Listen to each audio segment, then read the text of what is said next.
dee anigu darajadaan siinayo maba garanayo cabdimadoobe ma jenaraal baynu siinaa mise sarreeyagaas mise odaygii baynu siinaa nin baan maalin waxaan ka maqlayey isagoo le reer sool iyagaa midada daabkeeda haya nabaddan iyagaa haya colaadan iyaga baan ka maqlayey runtii ma ahayn runtii maalintaa ninkaasi hadalku lahaa been bay ahayd sababtu waxa weeye rag buu gurigiisa intuu hor fadhiistay oo madfac ku hogaaminaya la dhacayey buu wuxuu yidhi nabaddan idinkaa haya maalintaa been bay ahayd maanta iyagaa haya hadday gurigoodaa joogaan oo inaga maqnaadaan walaalaynu nahay ehel baynu nahay deris baynu nahay hadday soo dhaqaaqaanoo xaggeenna soo aadaanna nabaddu waa duulaysaa arrintaa dagaalkaas waa dagaal siyaasadeed waa magaalada keliya inta aannu magaalo dhulbahanta warsannay aan hal saacna ha noqotay aan calan Soomaaliland laga taagin isimada dhaqanka SSC ayaa maanta gaadhay degmada Xadhaadhan ee gobolka Cayn halkaas oo ay beelweynta Samakaab Axmed Hari Masharfeed ugu sameeyeen isimada qaybaha kala duwan ee bulshada ayaana duleedka magaalada uga hortagay isimada iyagoo caleemo qoyan calamo caano midho iyo xeedhooyin ku soo dhaweeyay isimada cuqaasha culimada waxgaradka iyo siyaasiyiinta beelweynta Samakaab Axmed ayaa ugu horeyn soo dhaweeyay isimada waxaynu insha Allah taala soo dhaweynaa wafdidan qiimaha iyo qaayaha badan ee waxa weeye maaragtay wufuuda waaweyn iyo waxa weeye isimadeena iyo garaadada iyo dhammaan waxa weeye saraakiisha ku soo dhawaada degmadii Xadhaadhan soo dhaweyn ka bacdigeed iyadoo la yiri wararka halka kooba waxaan jeclayn in maaragtay aan wixii talaa iyo wixii tusaale aan kordhin karnaba aan kordhino horta marka ugu horeysa haddaan warbixin yar idinka siiyo bacda soo dhaweyn degmadani waa degmada ugu baalaysa maamulka SSC Khaatumo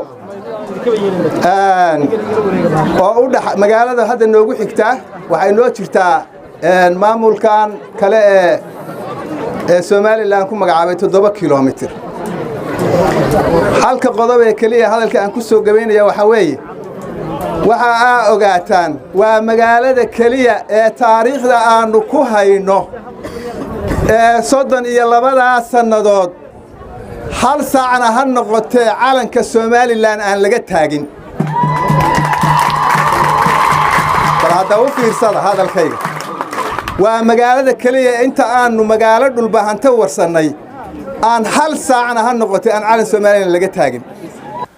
dhinaca kale waxa halkaasi ka hadlay caaqil Shiine caaqil Axmed Diiriye Jiinje dhaqanka SSC Khaatumo waxaan u maleynayaa maanta ka horow ama buuhoodla ha noqoto ama Xadhaadhan ha noqoto ismaynta leeg oo wada socdo oo inoo yimid ma jiraan kalkii ka horeeyay isma way inoo yimaadeen laakiin tiradan waa ka yaraayeen haddana waxaan qabaa isimada maanta inoo yimid badankoodii ee waynala joogaan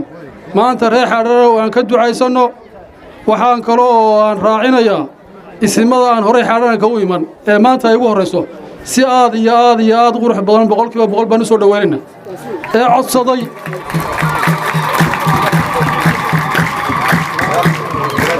isimada wadamada Xadhaadhan sidii la sheegay coodan wuxuu noo jiraa 7 kiiloomitir 7 kiiloomitir uu noo jiro ilaa 1991 sidii la sheegay in Xadhaadhan ka tago coodan la u hoday ma jiro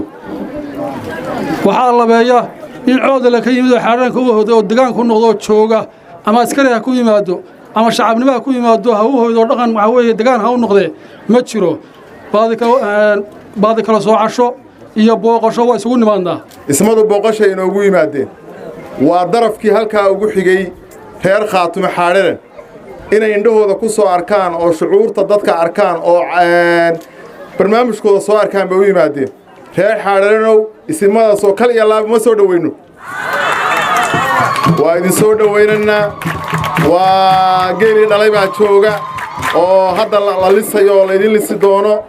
waxaan si gaar ah u soo dhaweynayaa garaad Cabdulaahi garaad Salamaan oo maalintii ugu horeysay tahay Xadhaadhan garaad Jaawac iyo waa yimaadeen garaad Jaawac garaad Ismaaciil iyo markaa waa mahadsantihiin waxaan codsanaynaa hal qodob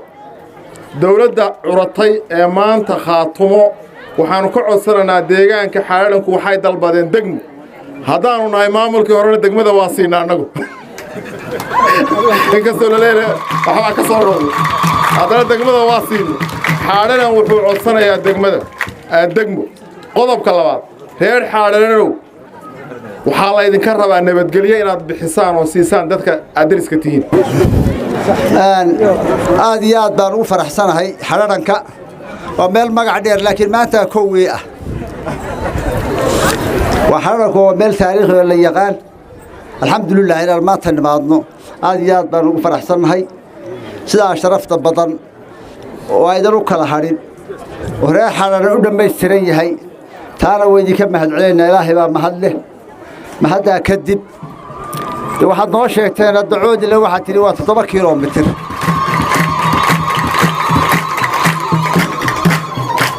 mar haddii 7 kilomitir aad isu jirtaan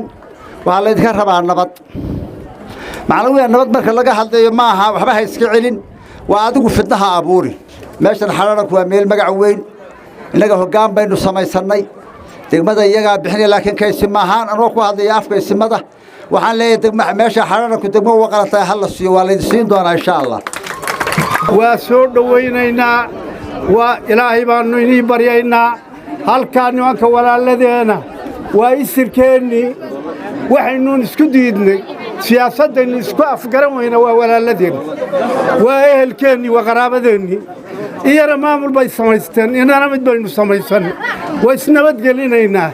xabadda ka daaya haddaan laydinku soo duulin xabadda ha ku fiiqina magaaladan xadharanka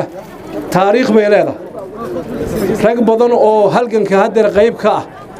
iyo rag badan oo taariikhda Soomaaliyeed galay iyo rag badan oo waxa weeye aad garanaysaan baa ka soo jeeda midha dadku aad u wada garan maayo qoysaska waxa weeye taariikhda ah ee galay ee ka soo jeeda waad garanaysaa reer Jangeli baa kamid ah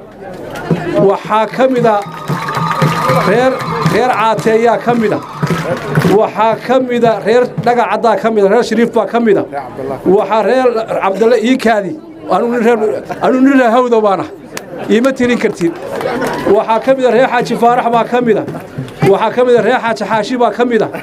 waxaa kamid ah waxa weeye reer Hangool baa kamid ah waxa weeye reer Maxamed Aadan Qaybay baa kamid ah waxa weeye dad taariikh leh baa ka soo baxay oo ummadda Soomaaliyeed ilaa heeskii calanka waxa weeye Cali Mire Cawaale Cali Mire waad garanaysaan waa baa kamid ah ilaa waxa weeye maxamuud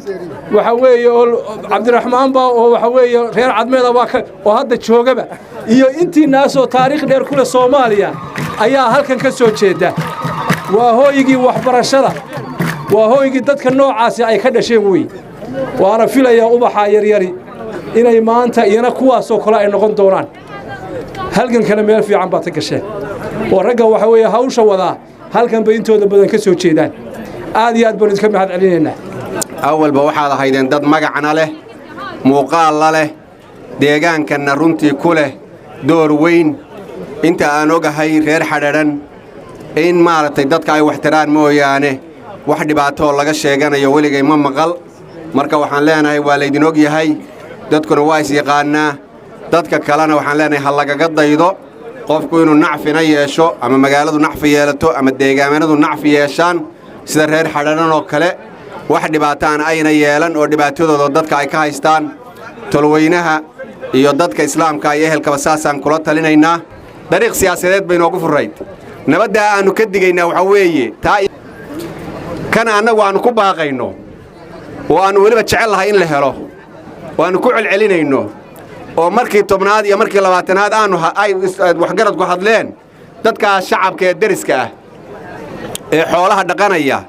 ee biyaha iyo baadku ka dhaxeeyo inaanay isdilin weeye